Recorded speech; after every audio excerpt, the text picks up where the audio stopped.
السلام علیکم۔ آج ہم جماعت نہم کے سوال نمبر 2 کو لکھنے کا طریقہ دیکھیں گے۔ اشعار کی تشریح۔ حصہ غزل۔ ان حسرتوں سے کہہ دو کہیں اور جا بسیں، ان حسرتوں سے کہہ دو کہیں اور جا بسیں، اتنی جگہ کہاں ہے دل داغدار میں۔ یہ جو غزل ہے یہ بہادر شاہ ظفر کی ہے، اور انہوں نے یہ رنگون میں قید ہونے کے بعد یہ لکھی تھی، اور حالت قید میں یہ لکھی تھی۔ اس وجہ سے وہ اپنی حسرتوں تمناؤں سے خود سے دور جانے کو کہہ رہے ہیں، اپنی حسرتوں سے ہی کہتے ہیں کہیں اور جا کر بس جائیں، تمنائیں کہ میرے دل میں اب اتنی جگہ نہیں ہے کہ میں مزید حسرتوں کو تمناؤں کو جگہ دوں، مزید کوئی بھی خواہش پالوں۔ اور شاعر کا نام ہے اس میں بہادر شاہ ظفر۔ مفہوم ہے میرے زخمی دل میں مزید تمناؤں کے ٹھہرنے کی کوئی جگہ باقی نہیں رہی، اس وجہ سے وہ اپنی حسرتوں سے کہتے ہیں کہیں اور جا کے بس جائیں۔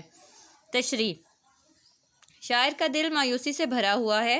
ہندوستان جو کہ رونقوں اور ہنگاموں سے آباد تھا اب موت کا نقشہ پیش کر رہا ہے۔ بہادر شاہ ظفر کو مغلیہ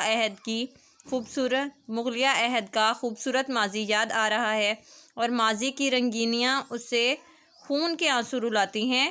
شاعر گزرے ہوئے وقت کو ایک اور جگہ یوں آواز دیتے ہیں، جہاں سنسان اب جنگل ہے اور ہے شہر خاموشاں، جہاں سنسان اب جنگل ہے اور ہے شہر خاموشاں، کبھی کیا کیا تھے ہنگامے یہاں اور شور شریاں تھے۔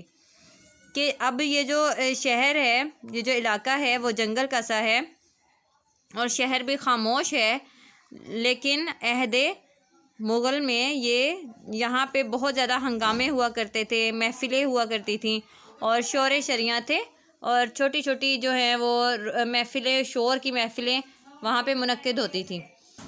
بہادر شاہ ظفر کا دل بے حد تمناؤں کا مرکز ہے، جن کا پورا ہونا اب دنیا میں نظر نہیں آ رہا۔ دل حسرتوں کی کثرت سے داغ ہے، کثرت سے بہت زیادہ حسرتیں تھیں دل میں۔ شعر یہاں پہ آئے گا، یہ نشان عشق ہیں جاتے نہیں، داغ چھاتی کے ابس دھوتا ہے کیا۔ یہ جو عشق کے نشان ہیں وہ کسی صورت نہیں جاتے، داغ جتنے مرضی دھو لیے جائیں ان کا کوئی فائدہ نہیں ہے دھونے کا۔ یہ داغ جو ہیں نشان عشق یہ کسی طرح نہیں جائیں گے، چھاتی کے داغ جتنے بھی دھو لیے جائیں۔ دراصل بہادر شاہ ظفر دنیا کی ناکامیوں اور نامرادیوں سے گھبرا گئے ہیں، مزید ناکامیوں کو برداشت کرنے کی طاقت نہیں ہے، اس لیے اپنی خواہشات کو ہی مخاطب کر کے کہہ رہے ہیں، میرے دل میں ٹھکانہ نہ کریں، کہیں اور ٹھکانہ کریں کہ میرے دل میں مزید حسرت و ارمان کی گنجائش نہیں ہے۔ یہ بہادر شاہ ظفر کی غزل ہے، اور اس میں انہوں نے مغلیہ عہد کے زوال کو بہت ہی ڈیپلی ایکسپلین کیا ہے کہ زوال سے پہلے وہاں کا ہندوستان کا نقشہ کیسا تھا اور زوال کے بعد کس طرح کا نقشہ بن رہا تھا۔ تو اس وجہ سے پھر وہاں پہ اور بہادر شاہ ظفر پہ مایوسی کا چھا جانا ایک فطری سی چیز ہے کہ انسان پر جب بہت مشکل وقت آتا ہے تو مایوسی میں وہ مایوسی کا شکار ہو جاتا ہے، اور یہی مایوسی کا عنصر ان کی غزل میں بھی نظر آتا ہے۔ شکریہ۔